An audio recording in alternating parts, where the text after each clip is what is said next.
नमस्कार, न्यूज अड्डा सुमन में आप सभी का स्वागत है। इस वक्त की सबसे बड़ी ब्रेकिंग ये है कि आम आदमी पार्टी के मंत्री जी राजकुमार जी इस वक्त राजकुमार आनंद सामाजिक न्याय मंत्रालय संभाल रहे थे, अरविंद केजरीवाल के मित्र रहे और आज उन्होंने नैतिकता के आधार पर इस्तीफा दे दिया। और ये बात उन्होंने कही क्योंकि इस वक्त प्रेस कॉन्फ्रेंस चल ही रहा है। मैं आपको बता दूं कि प्रेस कॉन्फ्रेंस के दौरान जो उन्होंने बातें कही, बड़ी दिलचस्प बातें कही कि जो पार्टी न्याय सूचिता, नए मापदंड, भ्रष्टाचार की बात करती है या करती रही, जिसका जन्म ही भ्रष्टाचार के खिलाफ हुआ था, वो पार्टी आज भ्रष्टाचार के आगोश में है। देखिए, राजकुमार आनंद चाहे जिस दबाव में भी मंत्रालय छोड़ने के बेवस हों, जैसे भी जो भी कारण रहे हों, क्योंकि वो एक इंडस्ट्रियलिस्ट हैं, उनके खिलाफ जांच चल रही है, वो तमाम सारी चीज़ें हो रही हैं। लेकिन जो उन्होंने बातें कही कि आप डॉक्टर अंबेडकर के प्रतिमा पीछे लगा के बैठे हुए हैं, भगत सिंह की प्रतिमा पीछे लगा के बैठे हुए हैं, आप इतने बड़े भ्रष्टाचार के खिलाफ लड़ने के लिए आए थे, इस पार्टी को जन्म दिया और बड़े मुहिम के साथ आप आए थे अरविंद केजरीवाल जी। ऐसी आपकी क्या मजबूरी हुई, क्यों इतने स्वार्थ में आप डूब गए कि सत्ता में आखिर तक डूबने के बाद भी आपको ये लगातार लगता रहा कि मैं जो कह रहा हूँ वही है, सत्य है। जनता अंधी है, जनता बहरी है, जनता गूंगी है, सिर्फ आप बिजली पानी फ्री देते हैं, यही उनके लिए काफ़ी है। उनके लिए आचरण कोई महत्वपूर्ण नहीं रखता, भ्रष्टाचार कोई मायने नहीं रखता। तो आज राजकुमार आनंद ने जो बातें कही ना, वो कहीं ना कहीं झकझोरने वाली बात है। और मुझे जो लगता है दोस्त, क्योंकि लगातार मैं देख रहा हूँ कि 22 तारीख से लेके आज 10 तारीख हो गया, 22 मार्च को बेचारे जेल गए थे हमारे मुख्यमंत्री, इस्तीफा नहीं देंगे, उससे पहले ही इस्तीफा नहीं देने की बात होती। भारतीय राजनीतिक परिक्षेत्र में ऐसा व्यक्ति तो कभी हमने नहीं देखा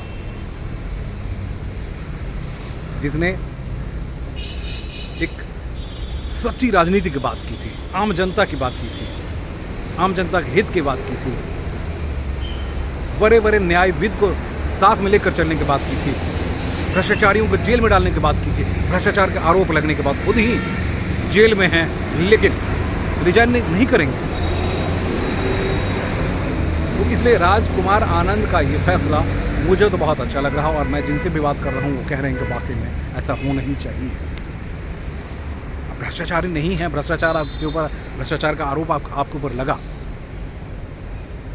आपसे पहले भी राजनेता रहे हैं, क्योंकि भारतीय राजनीति परिक्षेत्र में 70 साल या 74 साल में इकलौते अब ईमानदार राजनेता अपने आप को कह रहे हैं, ईमानदार नेता हैं, ऐसा तो नहीं है। आज़ादी से लेकर अब तक बहुत सारे नेता ऐसे हैं जो ईमानदार रहे हैं, अपने कार्यक्षेत्र में अपनी कार्यशैली से उन्होंने जनता को बहुत कुछ दिया है। उनके जाने के बाद भी जनता उन्हें याद कर रही है। लेकिन आपको जनता जीवित रहने के बाद केजरीवाल के बारे में ये कहा जाता है कि भैया केजरीवाल को अब जहां आंख बंद कीजिएगा वहां देखेंगे आपको। तो राजकुमार आनंद का ये जो फैसला है, आज डिसीजन लेने का फैसला है, वो कहीं ना कहीं इस कुनबे को ये कहने पे मजबूर कर दिया है कि अब आपको आत्मचिंतन की ज़रूरत है। अगर आप आत्मचिंतन नहीं करेंगे तो कहते हैं ऊपर वाला सब देख रहा है, तो ऊपर वाला सब देख रहा है, और ऊपर वाला आपको ऐसे घसीटेगा कि सिर्फ दूसरों को गाली देकर अपने आप को स्वच्छ बनाना काफ़ी नहीं है। मित्रों, भाइयों, दोस्तों, लगभग 24 साल 25 साल की पत्रकारिता हमने भी की, हमने भी देखा है। जिनके ऊपर आरोप लगता था वह शांतिपूर्वक शालीनता से निकल जाते थे, कहते चलो भाई थोड़े दिन के मैं शांत हो जाता हूँ। कल जब हाईकोर्ट ने जो जजमेंट दिया, वो कहीं ना कहीं ये बताने के लिए काफ़ी है कि इस व्यक्ति की राजनीतिक सोच और समझ भारतीय राजनीतिक परिप्रेक्ष्य के मुताबिक है ही नहीं।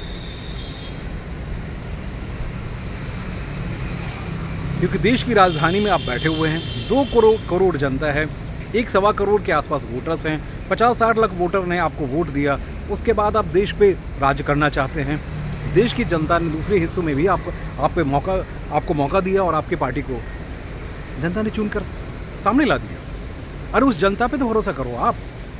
तो राजकुमार आनंद ने एक बात इसमें जो कही ना, कि जिस अंबेडकर को आप पीछे रख रहे हैं, कहीं ना कहीं उनके सिद्धांतों के साथ आप मजाक कर रहे हैं। उन्होंने इस समाज में, इस दलित समाज को या जो भी समाज, उसमें से उसको आगे बढ़ाने के लिए कहा था। आपने बढ़ा तो दिया। उन्होंने 11 राज्यसभा सदस्यों का जिक्र किया, सही जिक्र किया कि जहाँ रिजर्वेशन है वहाँ तो आपने दिया, जहाँ रिजर्वेशन नहीं है नहीं दिया। मंत्रिमंडल में राजकुमार आनंद को इसलिए जगह दी गई कि कहा जाता था कि राजकुमार आनंद जो हैं केजरीवाल के सबसे करीब है ना। इस मंत्रालय में आप जान ही रहे हैं कि क्या क्या हुआ था और कैसे कैसे बातें हुई। और गौतम जी के जाने के बाद जो है इनके लिए जगह बनी और उसके बाद ये आ गए, लेकिन आज ये चले गए। इन्होंने अपने पद से इस्तीफा दिया। यही मापदंड मनीष सिसोदिया ने भी अपनाया, संजय जी ने नहीं अपनाया। देखिए, इन पे आरोप लग गया, इनके खिलाफ कोई जांच चल रही है, ईडी ने छापेमारी की थी, तमाम सारी चीज़ें हुई। वो अपनी जगह है, लेकिन एक बिजनेसमैन होने के नाते आपके बहुत सारे कारगुजारियाँ होती है, बहुत सारे काम होते हैं। एक बात इन्होंने दोहराई कि मैं वैसे तो एक इंडस्ट्रियलिस्ट था, लेकिन मुझे लगा कि इस पार्टी में आने के बाद आप एक नेता जब बनते हैं, जनप्रतिनिधि जब बनते हैं, तो आपको लगता है कि हम समाज में विकास कर सकते हैं, समाज में बदलाव ला सकते हैं। लेकिन वैसे समाज में कैसे बदलाव ला सकते हैं जहाँ हमारे नेता ही चोर हैं, जहाँ हमारे चीफ जो हैं वो चोर हैं। तो राजकुमार आनंद का आज का ये प्रेस कॉन्फ्रेंस, क्योंकि आपको बता दें कि 22 तारीख से अब तक तकरीबन 20 दिन का वक्त हो चुका है। 20 दिन में तो कैबिनेट की बैठक हुई, न तो मंत्री एलजी साहब से मिल पाए, एलजी साहब उनको बुलाते रह गए, सारा काम ठप पड़ा हुआ है। जिद्दी मुख्यमंत्री जेल के अंदर है, क्योंकि हम अपने पद को छोड़ना नहीं चाहते, हम अपने पद को छोड़ना नहीं चाहते हैं। कल इतना बड़ा तमाचा लगा है, तो आज ये राजकुमार आनंद का स्टेप जो है वो कहीं ना कहीं भारतीय राजनीति के उस क्षेत्र को या चरित्र को या डर की बात बंद करें को दर्शाता है कि एक राजनेता हैं तो आपका राजनेता होने के नाते सिर्फ गाली देना या अपने नेता के साथ बने रहना नहीं, बल्कि अपना स्वयं का भी कुछ है, वजूद है, उसको भी बचाइए। लूटपाट तो चलती रहेगी, सब कुछ होता रहेगा। गजब का ये चरित्र है हमारे दिल्ली के सीएम अरविंद केजरीवाल के। नमस्कार।